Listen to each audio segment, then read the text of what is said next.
So those agents who are really honing in on their personal production and how many homes they're selling and like pew pew pew pew, top agent, top producer, like nobody cares. It's really cool and you should be really proud of yourself, but you can't expect the consumer to equate that to value because again it goes back to relevance. Like they don't know what that means and they don't know that the average agent only closes like maybe 5 homes a year. Like they don't know that, but what they do know is that they're really afraid at the idea of selling their starter home and buying a more expensive home. They're really afraid of the idea of a contingent sale. They're really, really afraid of investing their entire savings into a home that they don't know if they're going to be there forever or not, right? And those are ways that we can kind of pick apart and help create guidance that's going to walk them through that process and make them feel more confident and feel more secure in their decisions. Like that's what people hire us for, whether they like it or not, or whether they know it or not. They're not hiring us to open a door or put a sign in the yard. Like no agent was ever recognized for being really good at installing signs. I mean, maybe, but I don't know of them. But what people really do love is feeling like they've reached a point of success in the context of their real estate transactions. And that is something that you and I, as a real estate agent, have complete control over through our branding and marketing.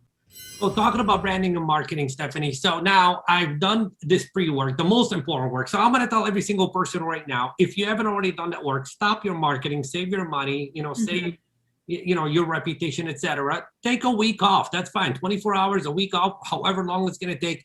Get this right and then re-employ your marketing. So I've done this work. I'm ready to go out there. Where should I be posting? What should I be posting? So what's really great about this is there's no right or wrong answer to this. And it really does come down to your ideal client. So where are they hanging out? Okay, you can look at your database and figure out where they're hanging out. If you have a lot of people who are hanging out on Instagram, even if they don't post very often, they're probably checking in on Instagram quite often. You don't get to have a say in what you think about Instagram anymore. If that is what you've determined, you need to be hanging out on Instagram too, because that's where the eyeballs are. Same thing goes for LinkedIn. Same thing goes for you, for Facebook or YouTube or wherever else, whatever else the platform of the moment is. But it starts with them. And then you need to just come up with a strategy to be really consistent and showing up and providing valuable content. I'm not talking about like regurgitating stuff that people can Google, like the 3 steps that you should take to buy a home or something. I'm talking about like actual valuable content that's going to create transformation and inspiration in your audience, depending on where they're hanging out.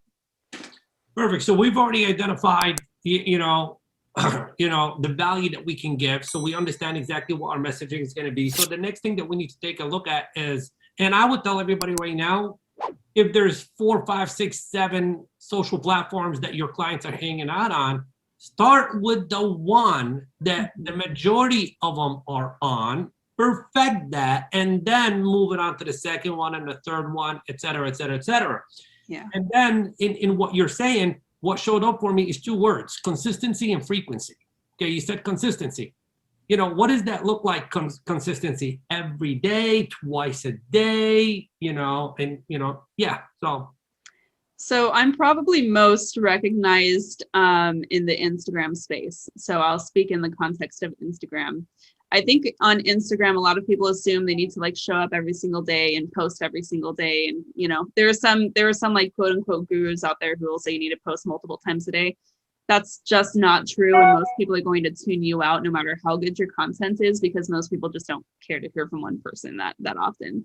So, I mean, at this point, I posted every day for years and that got me to a certain point. But as the algorithm has changed, I think that you can probably post, 3 to 5 times a week, maybe. And as long as you're being consistent at that cadence, you're good. I think that you should be showing up on the stories every single day, because that is a easy way to connect with the audience who already follows you.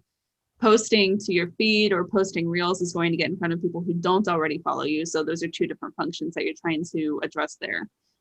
So that would probably be the 2 most important parts of the strategy, is just posting to the feed consistently so that you're putting really great like gallery space for your Instagram there, and then connecting deeper with the audience on stories every day. I love that. So one is to bring them into your world, and one is to really engage them in your world, like really connect with them. Yeah. Having conversations, setting appointments. That's where that's happening. That's happening in the stories and the direct messages. And that doesn't cost you any money. No, it doesn't even hardly cost you any time. Like, what are you going to do? Are you going to go make 20 cold calls, or are you going to try to make 20 DMs and start conversations? Like, that's my perspective anyway. Talking about cold calls, there's something, because there's some people, like, for example, I have a woman that I work with right now, one of my coaching students, she just from picking up the phone and making phone calls, she'll take 100 listings this year. And where she's dropping a ball and I'm like, hit her. I was like, you know what's going to make your calling more effective? When your brand is all over the place online, because everyone you hang up the phone with, they're going to look you up. And if they ain't seeing your content, then you're just a cold caller. Mm-hmm. But if you're seeing your content everywhere, it's going to enhance how many more appointments you sign from all the outreach that you're doing.